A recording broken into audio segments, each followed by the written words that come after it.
पूर्णात् पूर्णमुदच्यते पूर्णस्य पूर्णमादाय पूर्णमेवावशिष्यते ॐ शान्ति शान्ति शान्तिः श्रुतिस्मृतिपुराणानाम् आलयं करुणालयं नमामि भगवत्पादं शङ्करं लोकशङ्करं शङ्करं शङ्कराचार्यं केशवं बादरायणं सूत्रभाष्यकृतौ वन्दे भगवन्तौ पुनः पुनः ईश्वरो गुरुरात्मेति मूर्तिभेदविभागिने व्योमवद्व्याप्तदेहाय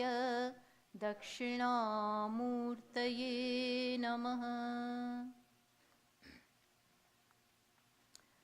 So the topic for discussion this 2 days will be, is it audible to all? Okay. Will be Buddhau śaraṇam anviccha, which means may you seek refuge in the intellect, in buddhi. Here buddhi means right attitudes, right values. In short, it means may you seek refuge in karma yoga. That is what it is going to mean. The thing which we have taken, this title, this topic, actually forms the part of the 2nd chapter of Bhagavad Gītā, verse number 49 to be precise. From that we have taken this much. Buddhau śaraṇam anviccha. Buddhau, in buddhi, in the intellect. Śaraṇam anviccha. May you seek śaraṇam. Śaraṇam means shelter.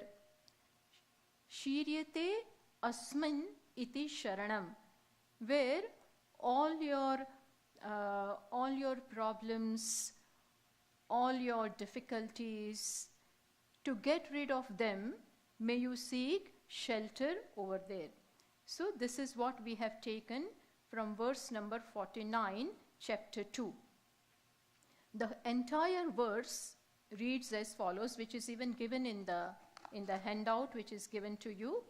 The whole verse is this: Durena hi avaram karma buddhi yogat dhananjaya.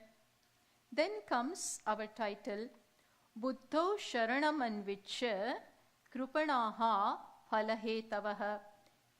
What it means is, the translation is given here, but I will read it out for you.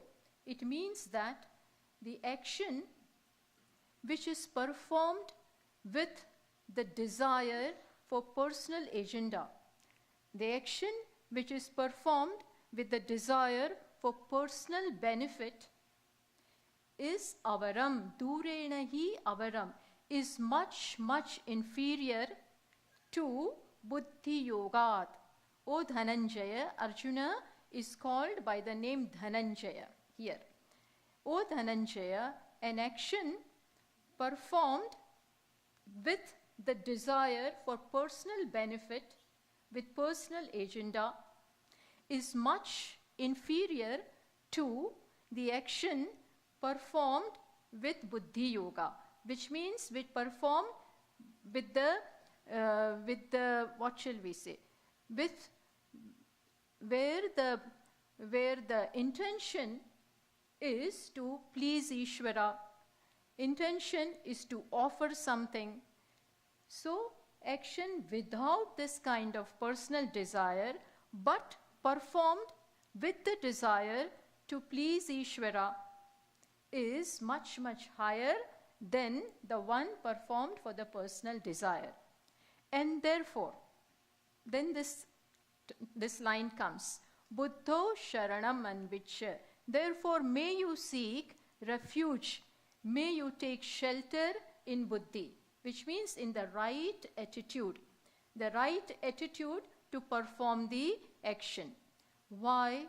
Because again, Lord Krishna says, krupanaha phalahetavaha. Those who work only for the result, and that too for the personal agenda, personal benefit, are krupanaha. This word is very famous, by the way. Let me tell you, this word is very famous in the scriptures. It is used second time in the Bhagavad Gītā, in the second chapter itself. First time, it was used by whom? Arjuna himself.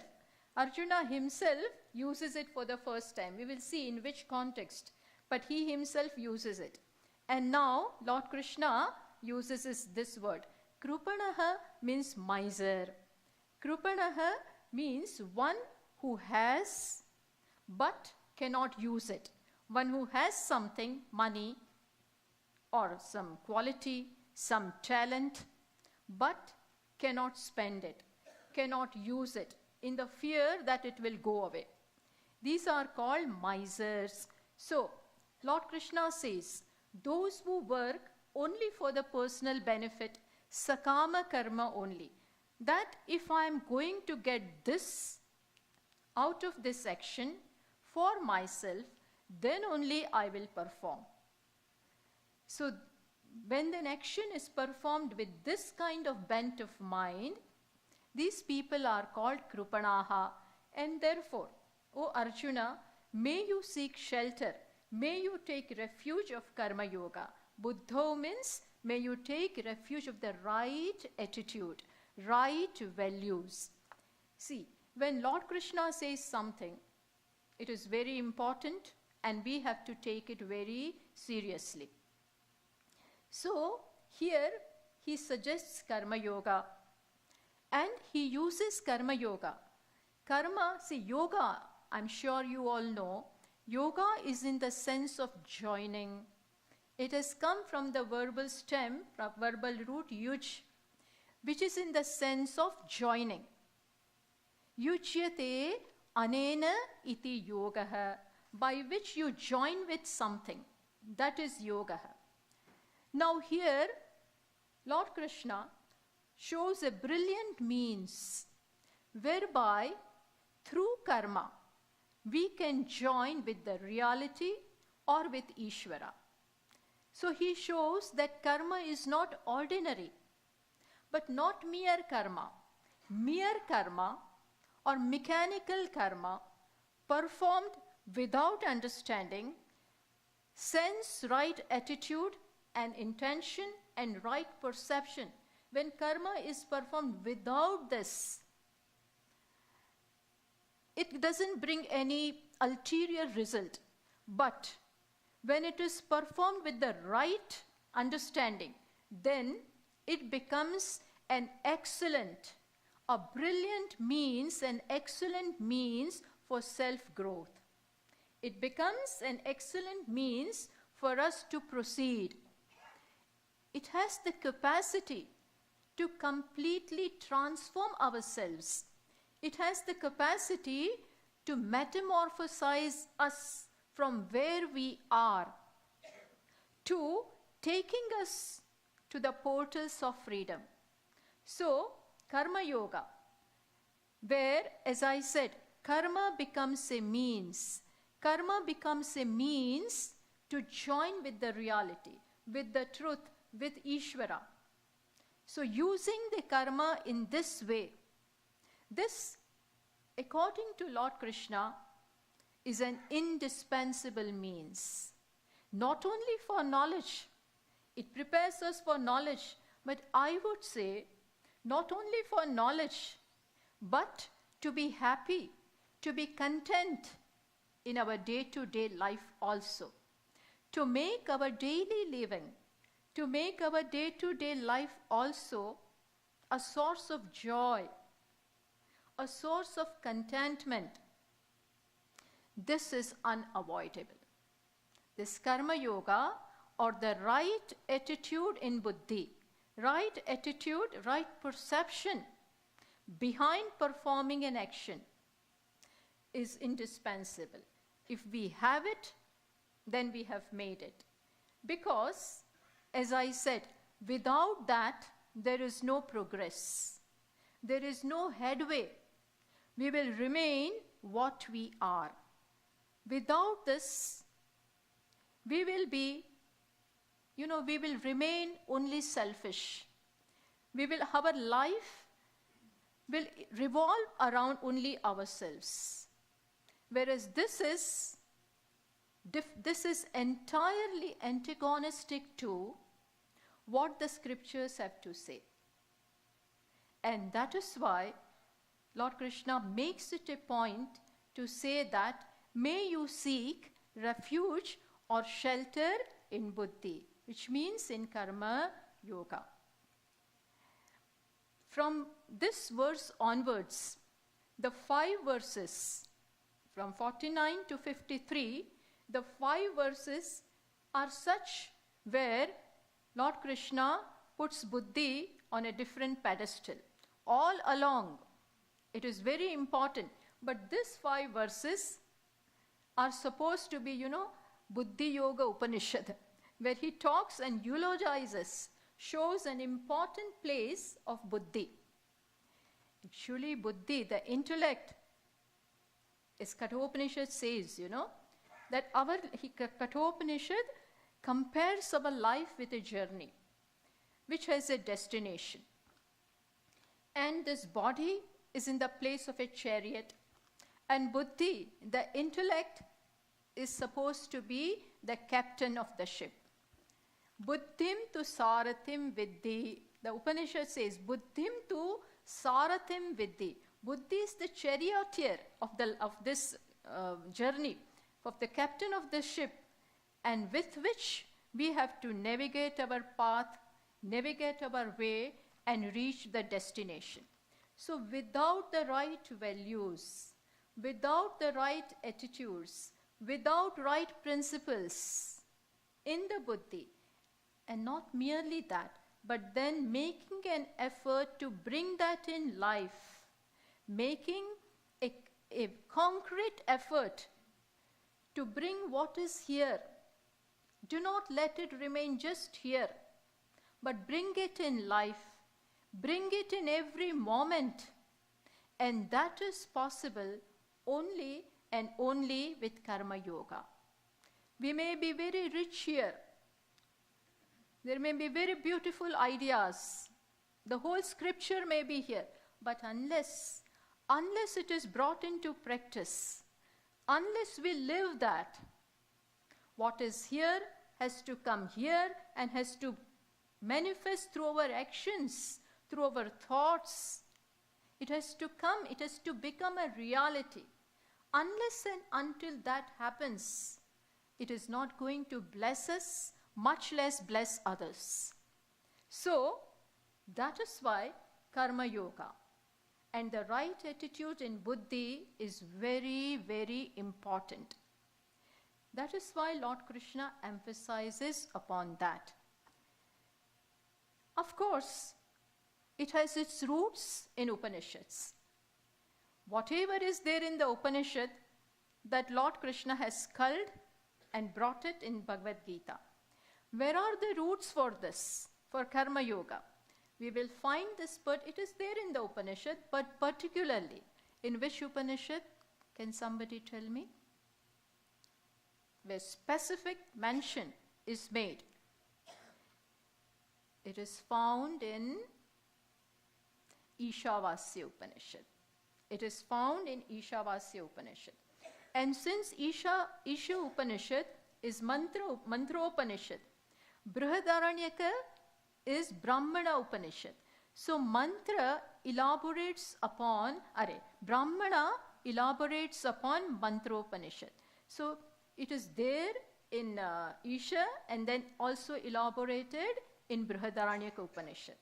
So the roots are there, where, to be very precise, Isha says, Kurvan neveha karmani, jiji vishet shatam samaha. May you wish to live 100 years. May you wish to live. But how? Kurvan neveha karmani, by performing actions. And there, in between the lines, we have to understand that not mere actions. not performing actions blindly, not mechanically, that won't do anything, and not for personal benefit only. Not that way, but with the attitude of yoga, which we will discuss. Only that is going to help us. It will be a very, very important step in the ladder of self-growth. It will take us to the ultimate. It will take us to the absolute reality, which is my very self. And today, due to ignorance, I am far removed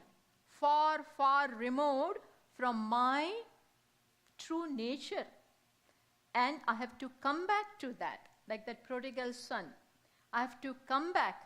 And in that, the first step is karma yoga. And that is why Lord Krishna emphasizes upon this. Now let us see in what context, in what reference does he bring this up before Arjuna. We have already seen how Bhagavad Gītā began. I mean, you all are very well versed with that. We know that Arjuna, I'm just showing you the context in which this statement is made. In the first chapter, Arjuna, we see him coming to the battlefield. He was all enthused to fight this righteous war, this dharma yuddha. He knew it very well, that this yuddha is dharma yuddha. It is fought to maintain dharma, because adharma has usurped the kingdom. And so, with the clear understanding, Arjuna has come and is all enthused. But moment he enters, and moment he asks his charioteer, Lord Krishna, to place the chariot between the two armies, and suddenly there is a change in him. His position is unenviable, we can understand, because generally speaking, for a warrior, enemies on one side and on the other side are his people. But in Arjuna's case, both the sides, who are there? His own people, kith and kin, whether you look this way or this way. On both the sides are his near and dear ones. His position is not that simple, but it was all clear to him. But moment he came and saw his people on both the sides, his mind underwent a change. There is a crisis in his mind. More than in his life, there is a crisis here. And he is now totally confused. He says, Dharma sammuda chetaha. I am confused as to what I am supposed to do. On one side, he is now stuck between his attachment for his own people on one side is his asakti, attachment for his people and what will happen to them. At the prospect of what will happen in this war, at the prospect of death, at the prospect of impending death waiting for them. This is one side. And on the other side is his duty. On the other side is his duty as a warrior, as a kshatriya, to defend dharma. And he has come for that. But now having come, he is confused. And in this, he is totally overwhelmed by sorrow. He is totally overtaken by grief as to the prospect of what will happen in the war. And now we have to see that in this situation, in this critical situation, suddenly, this is very important to see, suddenly his thoughts are taking a different direction. Suddenly his thinking takes a different direction. And what is that? For the first time in his life, Arjuna is now thinking about what is the purpose of life. What have I gained so far? See, that situation triggered this. What did it trigger? That, what have I gained so far? I'm not able to find any solution. And I cannot see any end to the sorrow which is burning my entire body. No matter what I gain, he says, nahi prapashyami mamapanudyat yat chokam uchoshanam indriyana. He says, no matter what I get, even if we win this war, even if I get unrivaled kingdom of the entire three worlds, I do not see how I will ever become free of this sorrow which has engulfed me totally. I don't see how I will get out of this. Which means today he saw the limitations of what this world can give, what the achievements, name and fame and recognition and wealth and riches and what not. What all the world can give. He could see that everything is limited. Everything is time-bound, space-bound. In every way, everything is limited. And I am no more interested in that. This is important. See, life sometimes, life and situations of life sometimes push you to the wall and make you think, and there is no escape thereafter. You are forced, you are compelled to think. There are enough situations in life, but each and every situation doesn't make us think this way. Every situation doesn't become a whistleblower. But this today it happened in Arjuna's life. And he could see that no matter what I get, nothing will ever fulfill me.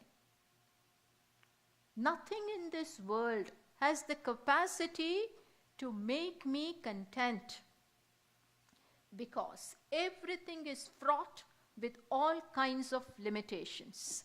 And I don't want to have that. I have done with them. Enough of all this. See, this is where his thinking got diverted. And now, for the first time in his life, this kind of questions arose in him, for which he himself has no answers. He says, O Bhagavan, please tell me that which is absolutely good. Yat shreyasyat nishchitam tanme bruhi. He says, O Lord Krishna, O Achyuta, please tell me about that which is definitely good. Which is definitely good in life, and which contains nothing temporary, the result of which is absolutely good, having gained which, understand, Arjuna is a different person now, having gained which there remains nothing more to be gained, having known which there remains nothing more to be known. This is what I want. This is what I want. See, suddenly Arjuna is now transformed. From a warrior, now he has become a seeker. Seeker of reality, seeker of knowledge, seeker of absolute reality. So in fact, this situation, this critical situation was a blessing to him. In fact, it was a blessing in disguise for him, because so far it never occurred to him. So far it never occurred to him to ask of his friend, Lord Krishna, who was always with them, with Pandavas. But it never occurred, to ask of his friend, that what is the meaning of life? What is the purpose of life? Please tell me. They had enough time in the forest. They were bosom friends. Bosom friends. Arjuna shared everything with his friend. But, you see, we are related to people in different ways. There are different kinds of relationship. We connect with people in different ways. So far, he was connected to Lord Krishna as a friend. He looked upon him as a very respectable and a person with extraordinary powers and all that. We may have such people around us, but unless we connect with them that way, we don't know their potential. We may be connected as friends, as siblings, as parents, as mother, father, husband, spouse, like that. But my friend is this. But that can happen. That happened only and only when he discovered that mumukshu. He discovered that student. He discovered that disciple, a seeker in him. When he discovered that in him, then he sees the teacher in Lord Krishna. And he surrendered. And he surrendered and said, Shishyasteham shadimam tvam prapannam. I am your disciple. So far he was not a disciple, friend. They used to enjoy together everything. But today he says, I am your disciple. Please shadimam. Please teach me. Very auspicious moment. All that Arjuna, all good things that Arjuna may have done in his life paid off today. Paid off today. Arjuna's Vishad, what is the name of the first chapter? Arjuna Vishada Yoga. Arjuna's sorrow, Arjuna's grief became what? Became what? Tell me.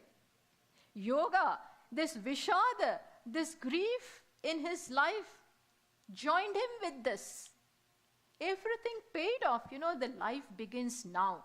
Actually, life has begun now, will begin now for Arjuna, because it is at this moment that he is going to fulfill the purpose of life. Why have I come here for? I have been struggling and struggling and struggling to become better and better and bigger and bigger. Life is nothing but a struggle to become bigger and better. We keep on doing it. Find it temporarily. Temporarily we may find it, but again come back to square one. Again come back to square one. Again same inadequate self. But today Arjuna wants once and for all solution of this. And somehow it triggered to it, somehow he came to know that the answer is there with Lord Krishna. He surrendered. And perhaps, as it were, Lord Krishna was waiting for this. He was waiting for this. And he did not say, we will talk about it later, first you fight. He did not say that. On the contrary, he began with the teaching. Why? Because this is what we have come. This is the precise, express purpose for which this life is meant for. And when that moment has occurred, no postponing, no delaying. Hit it hard when it is, when it is hot, do it. So, Lord Krishna began with a bang. He immediately started the teaching. And how did he begin? He started with the Paramarthik Jnanam. Paramarthik Vidya itself he began. Why? Because ignorance of the reality, ignorance of who I am, who you are, what is the reality of the world, what is my reality, what is the reality of Ishvara. Ignorance of all this is the root cause, is the fundamental cause of all our grief and delusion in life. Not knowing the truth, sooner or later will catch up with you. You will get stuck somewhere. As long as you can solve your topical situational problems, fine. But a time will come, as it came in Arjuna's life today. He just could not proceed. He stagnated there, cannot proceed. Such a valorous person, but his bow and arrow have slipped. Gandivam sramsate hastat tvakshaiva paridahyate. My skin is burning. Bow and arrow has slipped from my hands. He's crying. Imagine he's crying. So ignorance of this doesn't help. And unless and until one knows what the truth is, there is no progress in life. So Lord Krishna began with that. He unfolded right away he unfolded the nature of the truth, the nature of the self. What is the reality? He said, Arjuna, you are not Arjuna. Your reality is Atma, consciousness, the self, and which happens to be the reality, which happens to be the only reality, the only truth of everyone, of the entire creation. There is just one reality, and that is beyond birth, beyond death, beyond all changes. It is ever the same. Ajo nitya shashvatoyam puranaha. Atma, the reality, is not subject to being born, not subject to dying, not subject to the changes in between birth and death. Imagine, we celebrate our birthdays. We console people who go away. And who has ever imagined, until you come to know this, whoever imagines that there is no birth for the self? I am not born to begin with. Where is the question of death? But nobody knows this unless pointed out.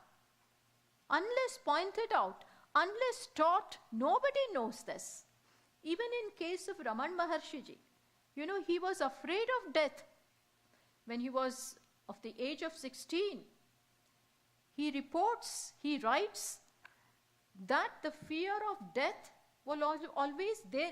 It was troubling me. And then, of course, he encountered it and grew out of it. He one day imagined, he just laid like a dead body. And then it struck to him, because he was, the samskaras of knowledge were there. So he could see that even when I am dead, the body is dead, I am being taken, put on the pyre, and it is burnt, and still I am there. I am aware of all this happening, which means what? Which means that self is different from the body. Self is awareness, which illumines everything. And it is not the body, not the body-mind complex. This experience, in his case, was enough to give him knowledge. But here the point is that we never imagine that there is no birth and death. But Lord Krishna says, that is what the self is. Plus, it is beyond, it never does anything. There is no karma in the self, and it never even becomes the object of any karma. Nor does the self do anything, not a doer, nor does it become an object of the action. Nayam hanti na hanyate. See, when an action is performed, when I bring this hand together, when I bring this hand above this one is doing something, and this one becomes the object of something being done here. Lord Krishna says, neither Atma does anything, nor anything happens to it, nor a doer, nor an enjoyer, nor an object of any action upon it. All this is revealed before Arjuna. Lord Krishna went to the extent of saying that na asato vidyate bhavaha, na abhavo vidyate sataha, which means he gave him the absolute knowledge. Na asataha vidyate bhavaha. He says that asataha, which means what you see, anatma is not there at all. There is nothing but Atma. There is nothing but Brahman. Even though you don't see it, the way you see this, you don't see it, but still that is the only reality. And what you see is not there at all. Which means he talked about Brahman being Satyam, Atma being Satyam, and rest as being Mithya. Mithya means apparent. It is seen but not there. Just as dream we see, but there is no substantiality about the dream. Similarly, Lord Krishna said, you see this, but it is apparent.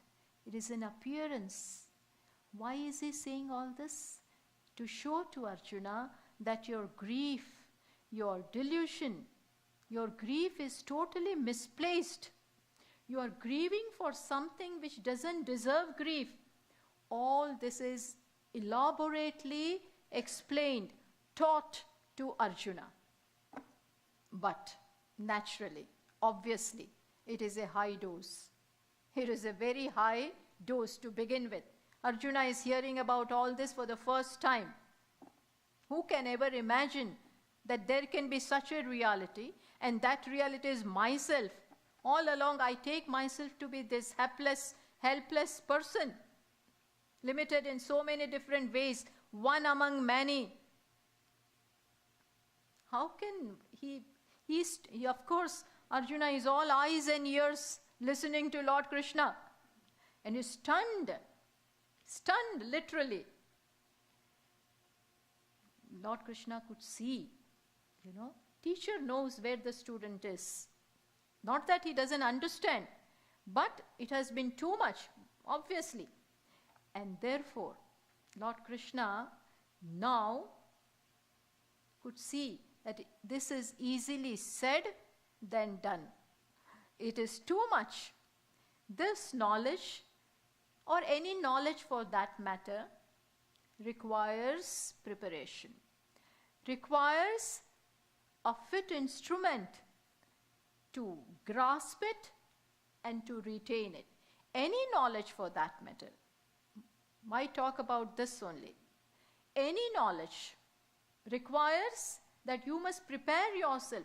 You must have right orientation to understand it. Supposing a student of primary grade, he is told E is equal to mc square. Now what will he understand?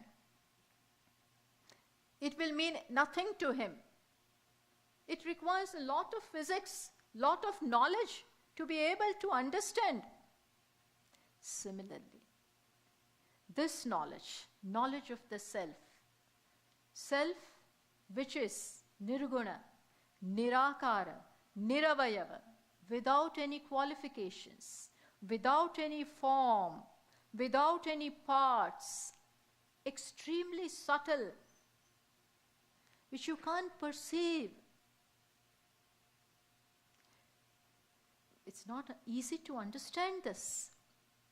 And so, what is the primary necessity, what is the primary requirement for this? You require a mind, a prepared mind to grasp this knowledge and retain it, and then abide in this. For all this, a prepared, a fit mind is required. There is no escape to that. You cannot just, you may understand all this, which we are, aham brahmasmi. It is it is easy to understand, I am Brahman. But what the dimension of it, to be Brahman, to live, is not that easy. And so, what is important? One has to prepare oneself. And what is the means to prepare? Lord Krishna knows it is nothing but karma yoga. Yoga. Your mind has to be prepared.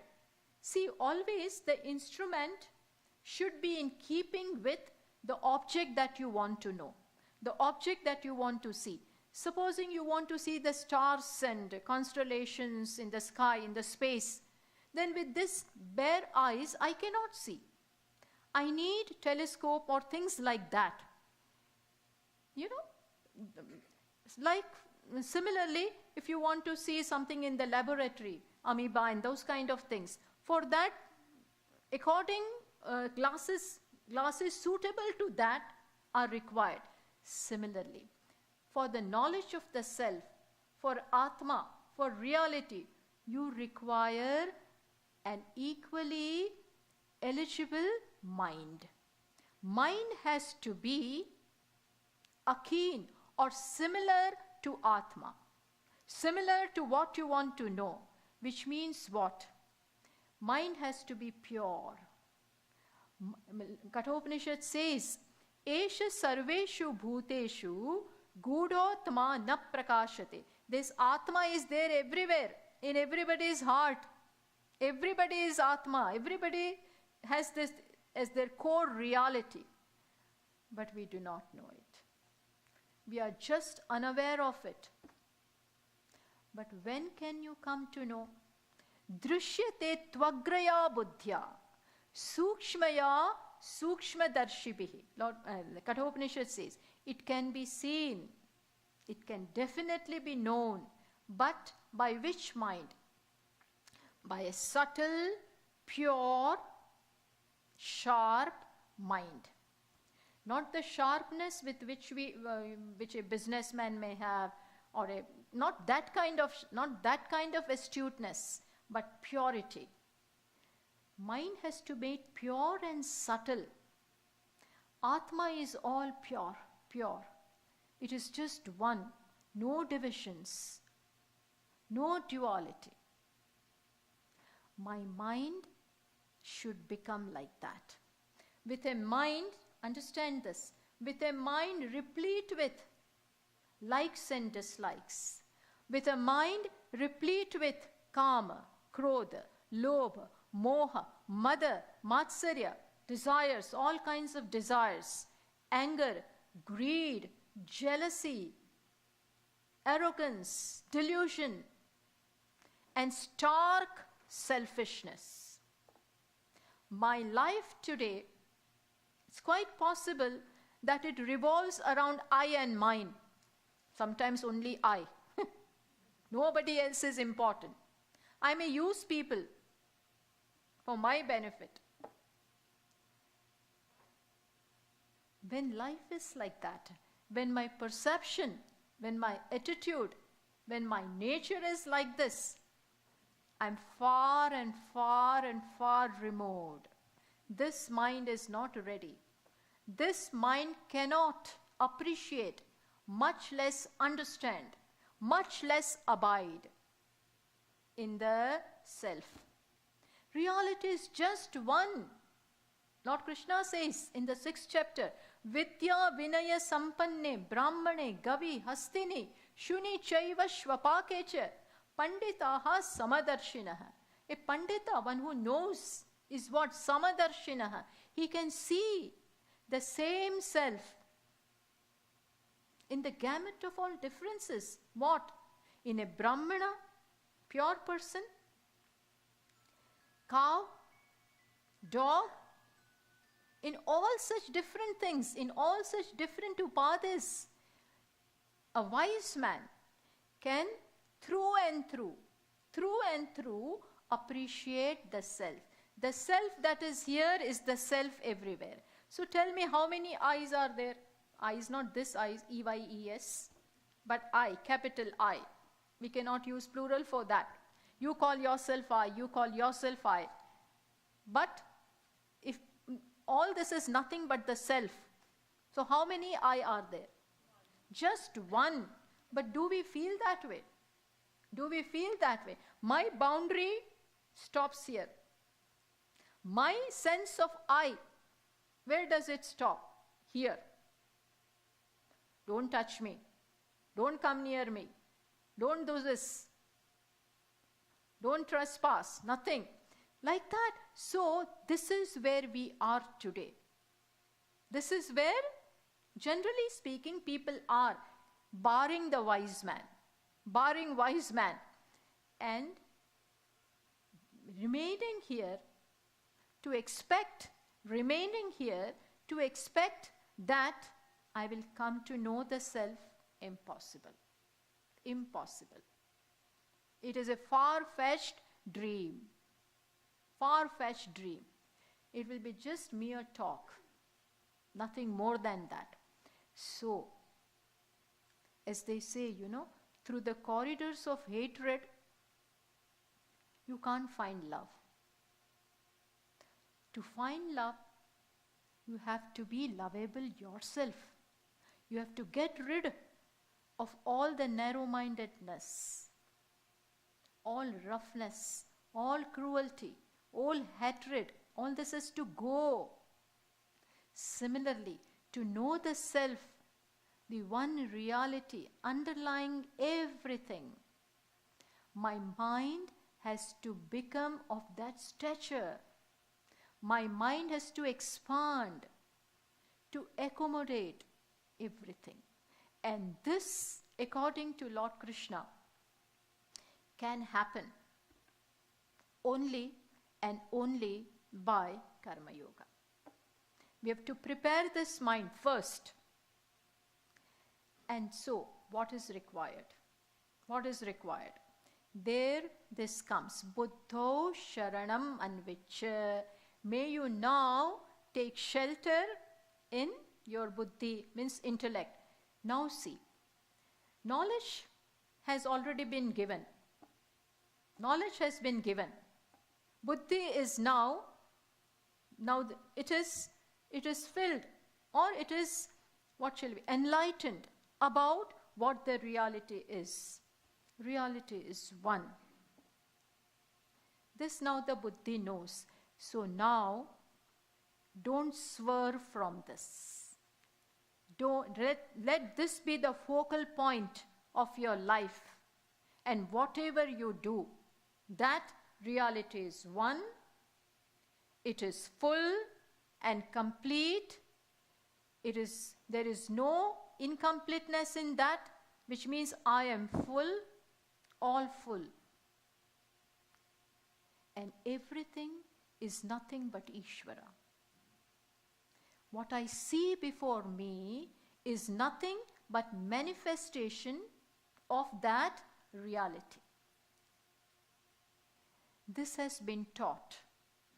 Buddhi, this samskara, this knowledge are planted in the buddhi, in the intellect. So, now my life should be in keeping with this. In keeping with this knowledge which the buddhi has gained. So that should be the focal point. And then Lord Krishna says, with this paradigm shift,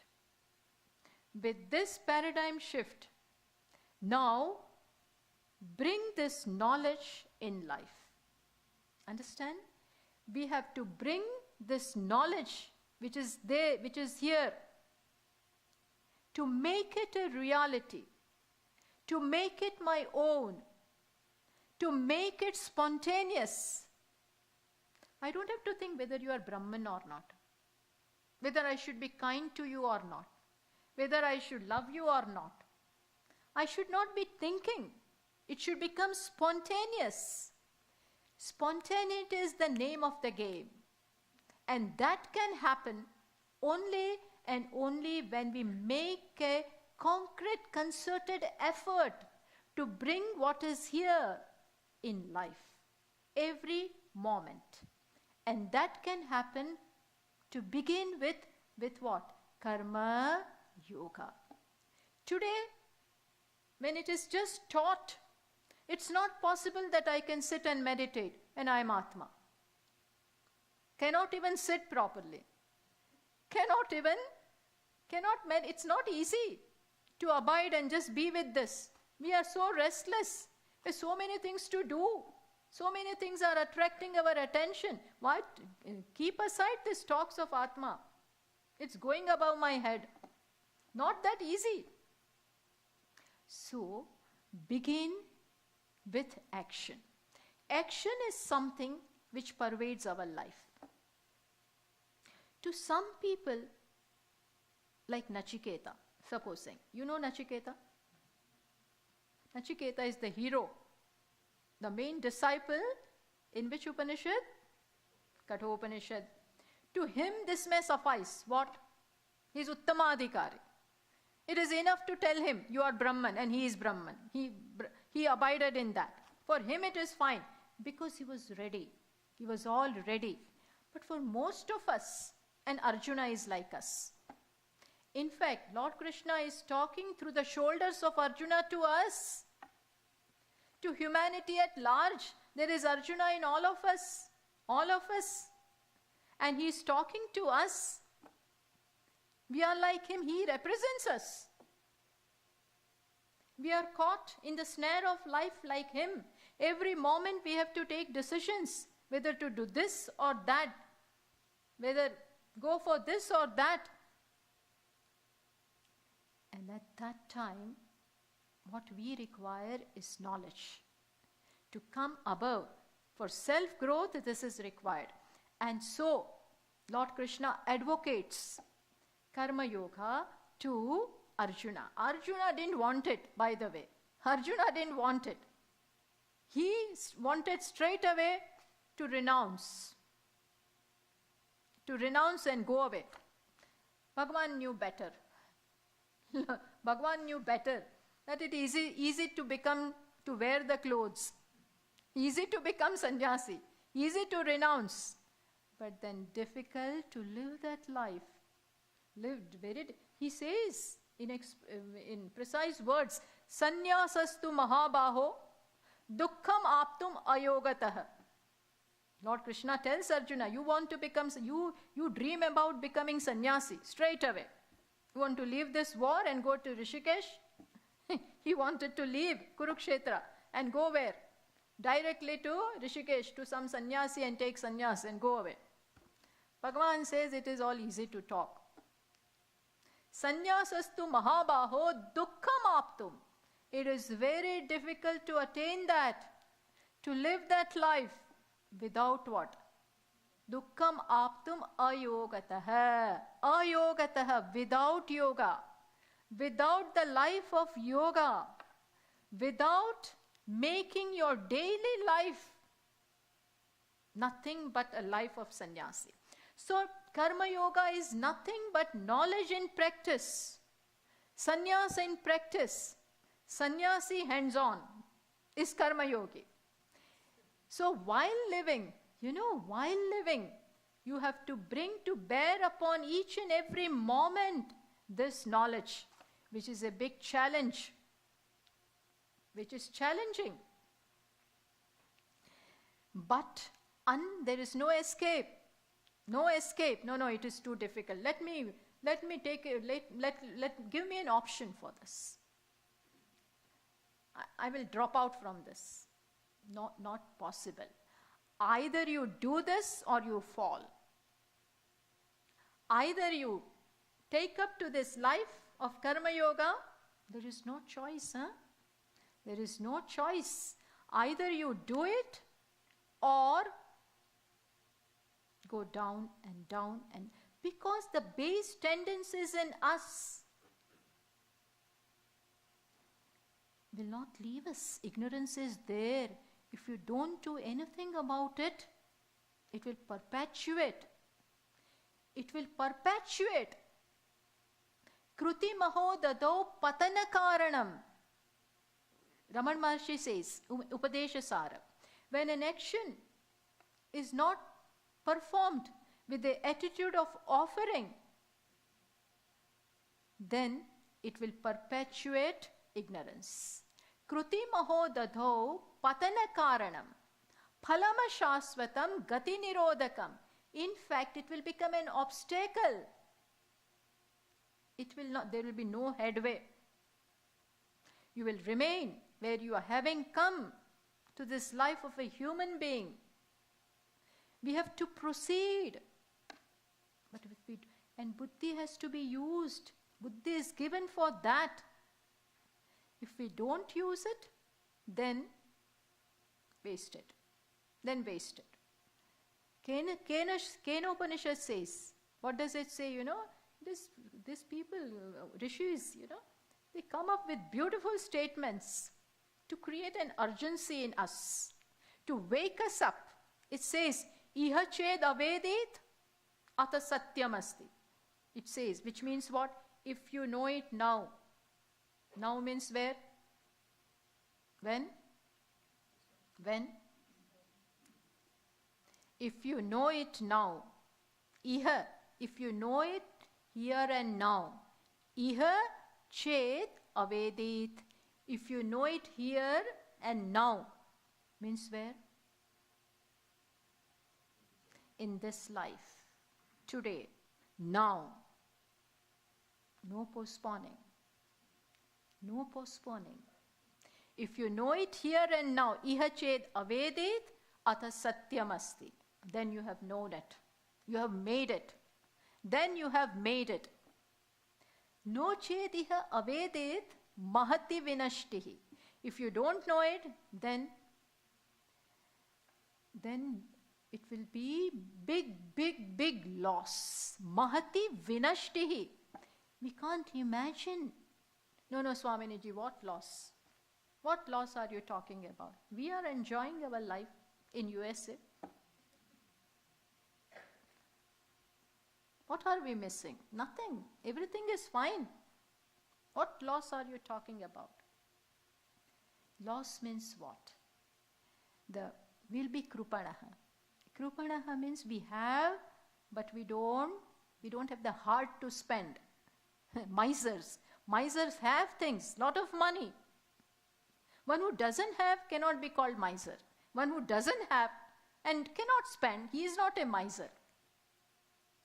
And one who has and spends it in a right way, he is also not a miser. But one who has and cannot spend, no, $1,000, no. Not this much, no, I cannot. He has millions and millions in Swiss bank and whichever bank, but cannot spend. Then they are weaklings, misers. It will go away. Swamiji says his brother-in-law will have it then. He will not have it, but then neither did he spend on himself, nor on his children, nor on his wife, went away somewhere else. Similarly, if we don't wake up, don't take the call, then what will happen? It's gone. So much is given here. And the instruction is also given. Not only the end is shown, but also the path. The way, as well as the map, as well as the destination is all sketched out. And then too, if we don't utilize out of what tamas, out of laziness, out of inadvertence, if we don't wake up, then we have lost it. No, next life, Swamini ji. Next life is always there. Who knows? Who knows? Who has gone and reported? Who goes and reports? We do not know. When will that be? Which means when will that be? We do not know. There is no guarantee. There is no guarantee. So what you have now, encash. Encash it here and now. So what I'm trying to build up the background is that we have to take shelter where? In buddhi. Buddhi, in which first we have to get the knowledge, which Lord Krishna already imparted in the 2nd chapter. Already he has given, which we did talk about. And now bring it in practice. Now bring it in life. Where we are. We need not go to forest. Where we are. With our duties, with our actions, live your life, but with a paradigm shift. With a shift in, now the perception has changed. Now I will work out of fullness. I am already full. We'll talk about this tomorrow. But what will this mean? What this knowledge that I am full, I am Atma, I am Brahman, and everything is nothing but Ishvara before me. What does it mean in life? This knowledge is here. But when I try to bring it, in action, then who will come back? Who will start murmuring? When I try to give, then the ego in me, the incomplete one in me will say, don't give so much. No need to give them. They already have. My old samskaras will pose an obstacle. They will come in way. They are there. They have not gone. And I have to deliberately assert this knowledge and deracinate them. Deliberately assert and remove them. There is no other way. Ignorance will not go away out of the window like that. You have to work. And which is the field for working? Where we are. Karma yoga means live your life. No running away. But now with a change of attitude. Now with a change of attitude. And this is what, remember, this will manifest my true nature one day. Every time when I perform an action with this new understanding, I am fine, I am full, I am Brahman. I don't want anything. Let this action be an opportunity given to me to share what I have, to give what I have. Immediately it won't happen as much as I want. But I have to hold on to it. I have to hold on to this attitude and make it a reality. Day in and day out. As Swamiji says, fake it till you make it. To fake it, initially it will be hard, difficult, because I myself need it. I don't have time for others. I don't have energy for others. We are, when we don't have time. We are preoccupied with ourselves. We don't want to give the best when I am not in the center. When I am not going to get anything out of it, I don't pour my best. Why bother? Who will? This is our attitude. And this is so much into us.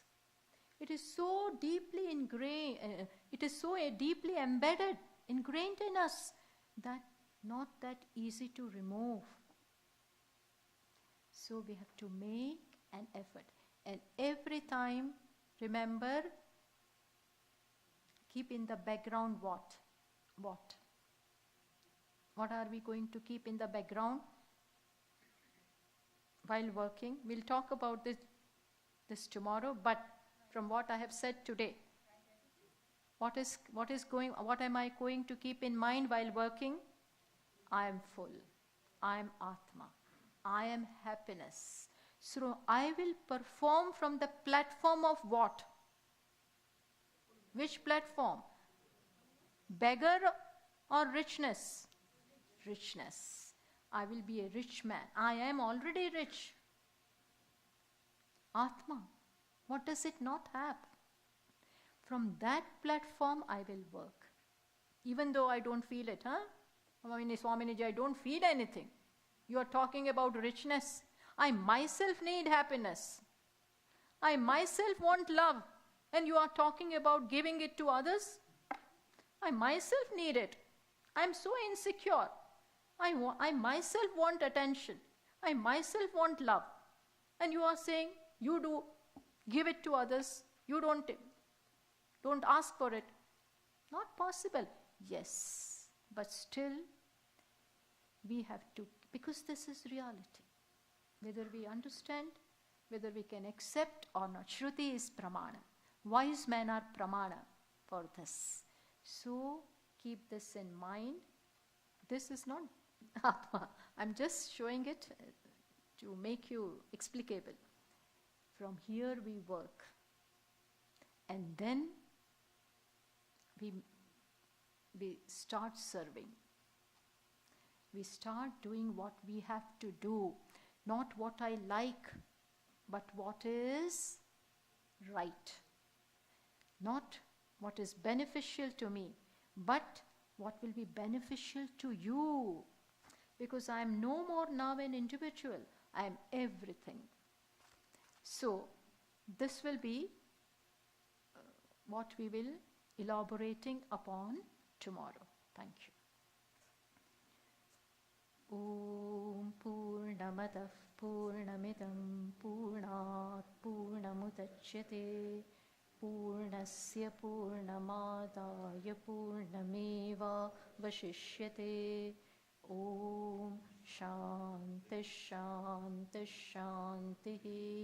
Shankaram Shankaracharyam Keshavam Badarayanam Sutra Bhashya Krutau Vande Bhagavantau Punah Punah Ishvaro Gururatmeti Murti Bheda Vibhagine Vyomavadvyaptatehaya Dakshinamurtaye Namaha.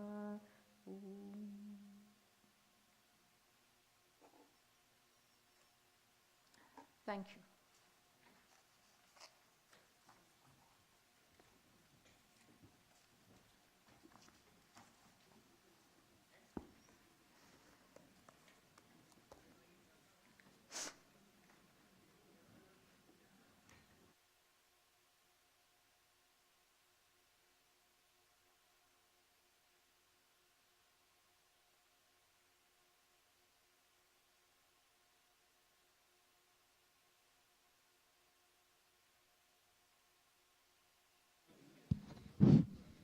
Hari Om, Namaste everyone. A quick announcement.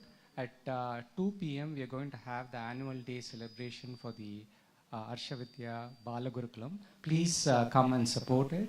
All the parents of the kids who are part of Bala Gurukulam, if you want to, Swamiji will be here to bless the kids, and please be here in time.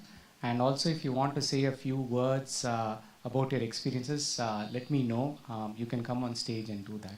2 o'clock sharp we'll start the program and it'll end around 4 o'clock. Thank you.